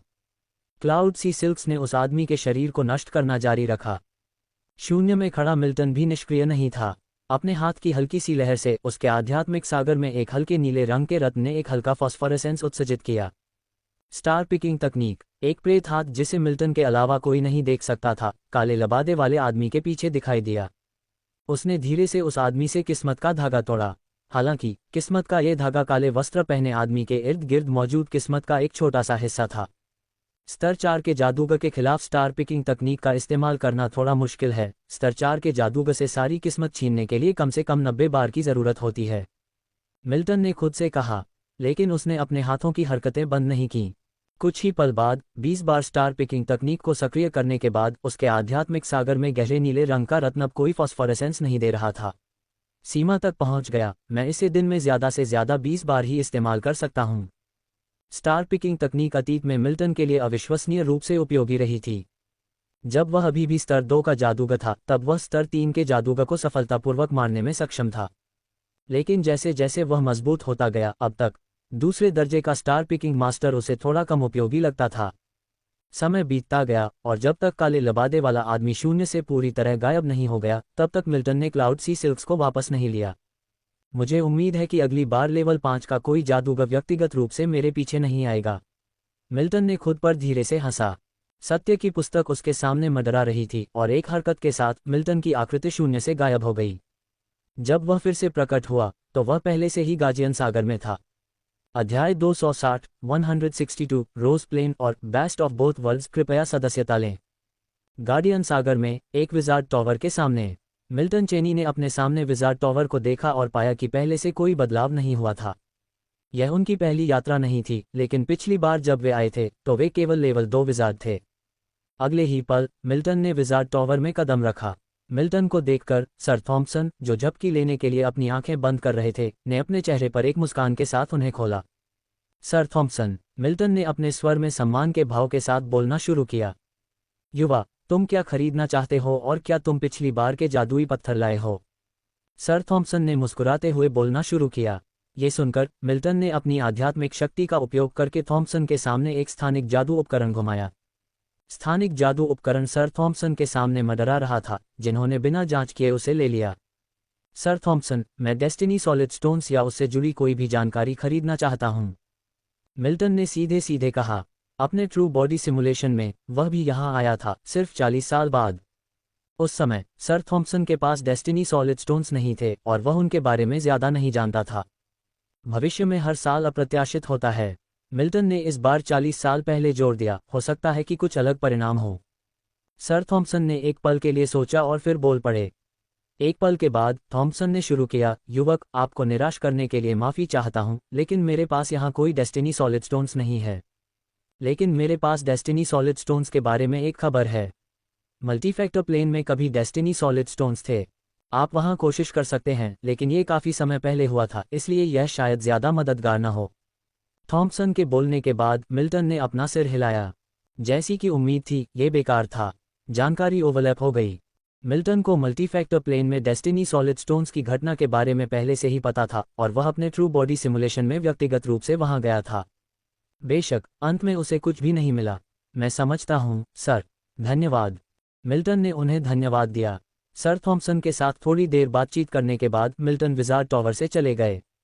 वास्तविकता में डेस्टिनी सॉलिड स्टोन्स को खोजना कोई आसान काम नहीं है। अपने 500 साल के ट्रू बॉडी सिमुलेशन में भी वह इसे खोजने में कामयाब नहीं हुआ। इसके अलावा विजार्ड रियल्म और ब्लडी सी रियल्म एक अंतर रियल्म युद्ध में थे, जिससे डेस्टिनी सॉलिड स्टोन्स को खोजना और भी मुश्किल हो गया। लेकिन मिल्टन को कोई निराशा महसूस नहीं हुई। अपने ट्रू बॉडी सिमुलेशन के बाद उसके दिमाग में कई जानकारी थी जिसे उसे सत्यापित करना था। The sounds of sea pavilion में वापस जाए बिना मिल्टन ने सत्य की पुस्तक के माध्यम से बैन को एक संदेश भेजा। समय बीत गया। कई महीने बाद गाजियन सागर के the sounds of sea pavilion के अंदर मिल्टन अपने पैरों को क्रॉस करके ध्यान कक्ष में बैठा था और उसके सामने एक हल्के नीले रंग की लाइट स्क्रीन लटकी हुई थी। इन महीनों के दौरान मिल्टन ने अपने दिमाग में डेस्टिनी सॉलिड स्टोन्स के बारे में जानकारी को सत्यापित करने में जल्दबाजी नहीं की। आखिरकार टेक्स्ट सिमुलेशन के साथ वह खुद ऐसा जोखिम क्यों उठाएगा? टेक्स्ट सिमुलेशन उसे जानकारी को बेहतर तरीके से सत्यापित करने में मदद कर सकता था। Text simulation count 1। क्या आप टेक्स्ट सिमुलेशन शुरू करना चाहते हैं? हाँ, मिल्टन ने बिना किसी हिचकिचाहट के सीधे टेक्स्ट सिमुलेशन शुरू कर दिया। अगले ही पल हल्के नीले रंग की पारदर्शी लाइट स्क्रीन पर काले शब्द दिखाई देने लगे। उम्र 35। आप विजार्ड दायरे में वापस आ गए और डेस्टिनी सॉलिड स्टोन्स के बारे में अधिक जानकारी के लिए डिंडेलियन टैवन गए। उम्र 37। आपको विजार्ड दायरे में कुछ भी उपयोगी नहीं मिला, इसलिए आपने इसे छोड़ दिया और गाजियन सागर में वापस आ गए। प्लेन चैनल के माध्यम से आप मल्टीफैक्टर प्लेन की यात्रा की। Opening square bracket closing square bracket. उम्र 45। आपको मल्टीफैक्टर प्लेन में डेस्टिनी सॉलिड स्टोन्स नहीं मिले, इसलिए आपने इसे छोड़ दिया और गाजियन सागर में वापस आ गए। उम्र 46। आपने गाजियन सागर से एक नया मिशन लिया और इसे टास्क के लिए छोड़ दिया। साथ ही आपने डेस्टिनी सॉलिड स्टोन्स के बारे में जानकारी पर भी ध्यान दिया। Opening square bracket closing square bracket. उम्र 92। विजार्ड दायरे में आपने डेस्टिनी सॉलिड स्टोन्स के बारे में अधिक विस्तृत सुराग प्राप्त किए और कोडो विजार्ड महाद्वीप में चले गए। उम्र 93। आप कोडो विजार्ड महाद्वीप में फ्लेम स्कूल के नियंत्रक से मिले। वह आपकी तरह ही लेवल 3 विजार्ड थी। आपने डेस्टिनी सॉलिड स्टोन्स के बारे में पूछा लेकिन निराश होकर लौट आए। Opening square bracket closing square bracket.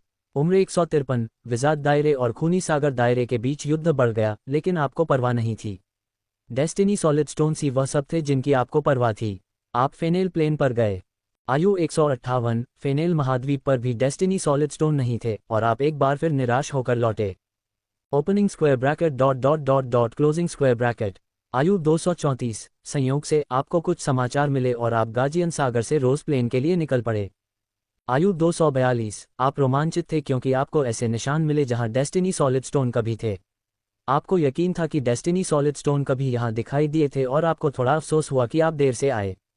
Opening square bracket closing square bracket. आयु 525। आप विजार्ड दायरे में पहले युद्ध के मैदान में आए, उम्मीद थी कि गाजियन सागर के लिए एक नया कार्य जल्दी से पूरा कर लेंगे। आयु 532। आपकी हत्या लेवल 5 ब्लडी सी दायरे के वंशज द्वारा की गई थी। एक जीवन रक्षक कठपुतली ने आपकी जान बचाई और आप जादूगर क्षेत्र के पहले युद्ध क्षेत्र से बाहर निकल गए। सिमुलेशन समाप्त होता है। कृपया अपना इनाम चुनें। क्षेत्र बनाए रखें या तकनीक बनाए रखें। आप 3 यादों को बनाए रखने के लिए चुन सकते हैं। क्षेत्र बनाए रखें। मिल्टन ने अपने दिल में सोचा। अगले ही पल उसका आध्यात्मिक सागर थोड़ा उतार चढ़ाव वाला हो गया और फिर शांत हो गया।